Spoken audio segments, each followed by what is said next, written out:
Hey guys, I have a new deck here for you to take a look at. This is the Tea Leaf Fortune cards.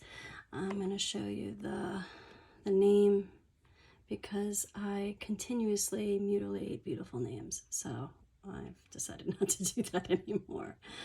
Okay, so it's a pretty big box, and it's actually a really cool concept.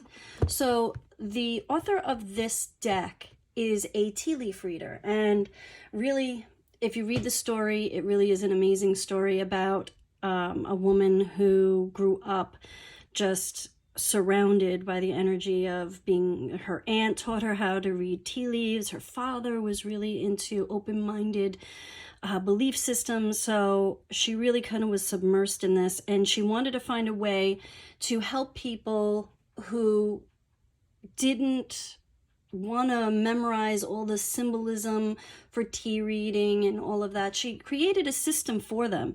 So really an amazing story that's in the beginning of the book, and I loved it. I took the cards out. This is what's on the inside, but I took the cards out. Whoops, trying to get stuck in the box there. But you get this great book, and this is where the story is. And she also goes into how to do tea leaf reading, and then how the cards come into play. And it really is a great book. So you get that. You also get different ways of doing certain spreads, which are amazing and time relevant. So she does a lot of time relevant things. So that's the book, a lot of information. So the first section I want to kind of go over, she created the months of the year, and it basically is the months of the year with some symbolism. And the way she goes over it is, if you were looking in a tea cup, this would be the bottom of the cup. So in February, March, April. And of course you can always pause it to get better look at the symbolism and the artistry that she chose. Okay, so if you're going to do a year reading or a month reading, she has a whole system for that, and you would use these. And then she has something called the Astral House, and in here she chose things that most people wanted to have their reading on. So career, wealth, success, happiness, marriage, and love. So when I first saw it, I was thinking, oh, like the astrology houses, and there are 12, and there's not 12 of these.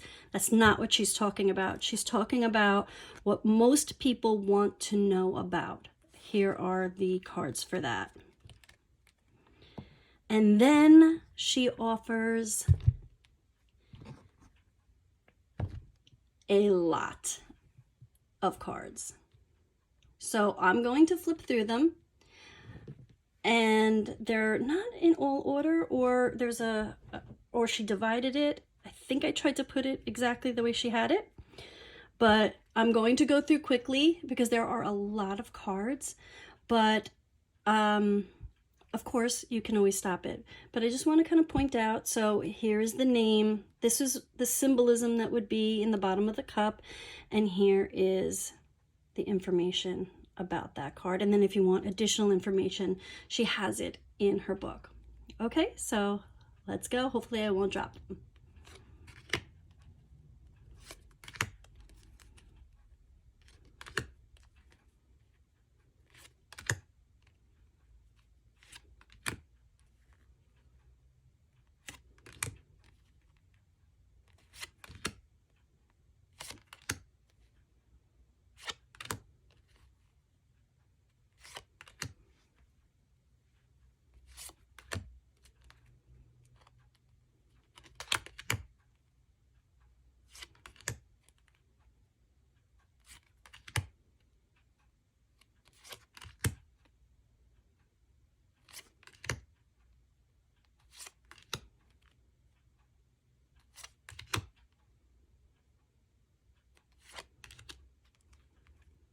If you've used these cards before, put in the comments how you use them,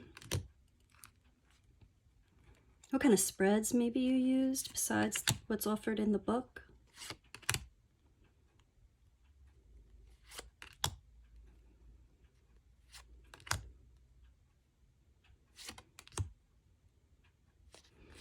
The feel is kind of matte, like that matte feeling. They're pretty on the thin side. They are on the thin side, so you are going to want to be a little bit careful with them. I wouldn't say they're a bad quality, they're a thin quality. And I think with this many cards, maybe the thicker would have been more of a detriment than helpful. Lately, I've been really liking the round. You know, you go into these phases of what you like and what you're resonating with. And lately, I've been really liking round cards lately.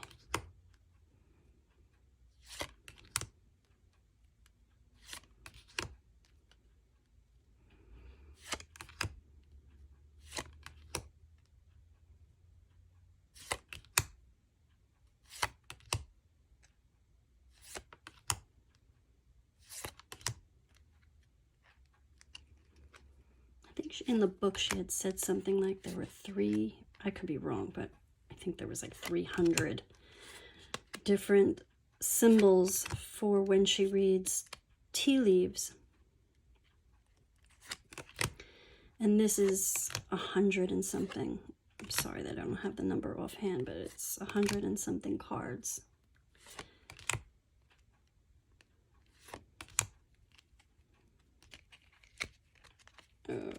Did so good. I don't want to drop them now.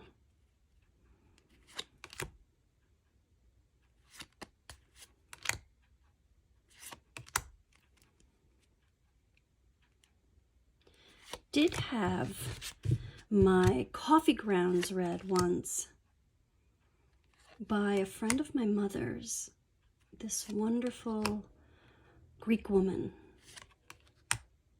And she had a special, you know, some really, the coffee that you drink with the grounds, you know, it's strong. It's very thick and strong. But yeah, you drink it, and then the grounds are in there, and then she turns it over, or I turned it over, I can't remember. And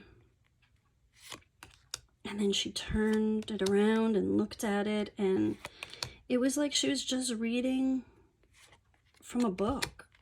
She knew what she was doing, and it was fascinating. Absolutely fascinating. Okay, so that's pile 1.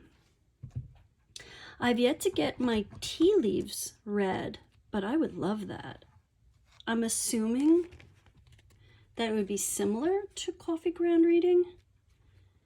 And here we are back with starting in the beginning of the alphabet. I'm leaning a little bit now. Okay, here we go. All right.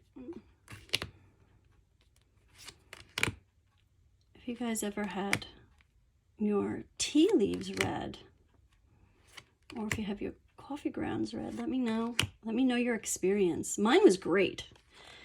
She did know me, but the things that she was telling me, she couldn't have known.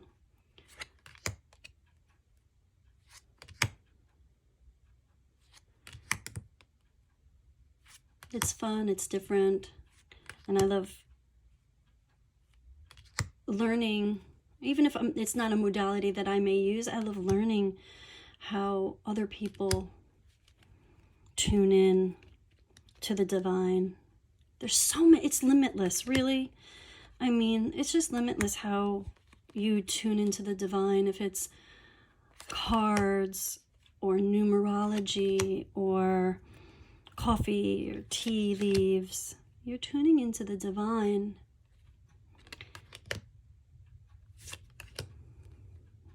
The charm casting, I love that, because I really do believe that symbolism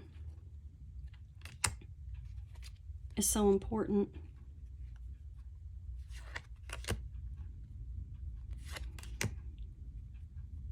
This deck covers just so many possibilities. And this is great for somebody who may not want to dive too much into just the symbolism. You know, when you're working with tea leaves, or you're working with charms, or you're working with, you know, tarot, you're also tuning in, and oracle cards, you're tuning into the symbolism. So here you have the symbolism, but you're also getting all of this. And there's such a variety. Like there's a parrot, there's a peacock. There were several different dogs. Ooh, sorry, guys.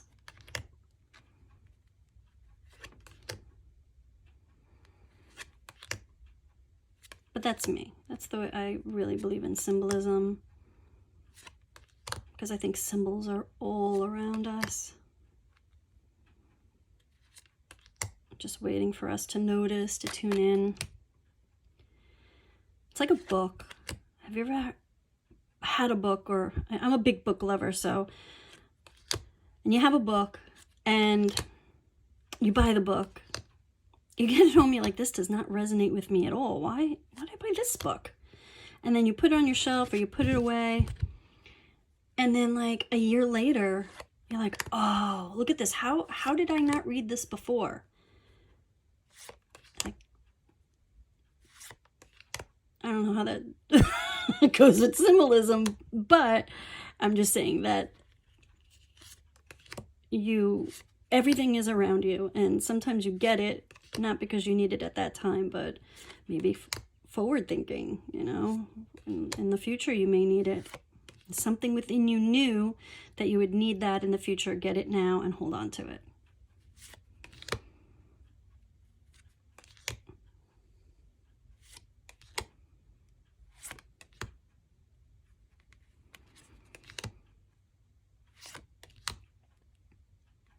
You know, the divine can talk to you through songs, through synchronicities, and so many different things. And it's so personal. So a turkey may mean one thing to one person and another to another person, and both are right.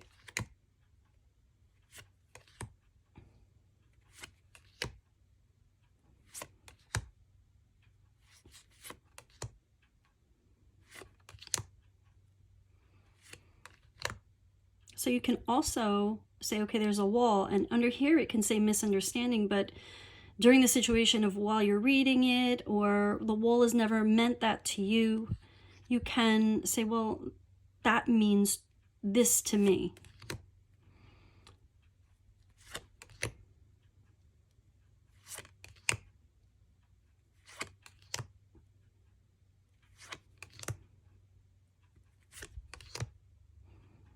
That's why when somebody's kind of looking over, when somebody can read cards and they're getting their cards read, it's almost like you're looking over the shoulder and you're saying, well, that's not what that means to me. That's wrong. No, that's what that means to that reader. And you've got to put your own reading hat to the side and listen to what that reader has to say to you. If you're going to go to a reader knowing that you read. Okay.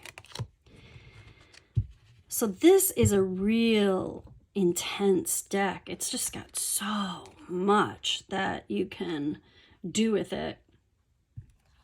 This is my little table. If you had seen me create this in another video, I put this little Lazy Susan on the bottom of it so I can turn it. I think I got the Lazy Susan for like $5 at Target, and I love it. So that's something else that you can do. Okay, I hope that you liked this video. Let me know what you think about this deck, and like, subscribe, share. I'd love that all. Till next time, thanks for watching. Bye.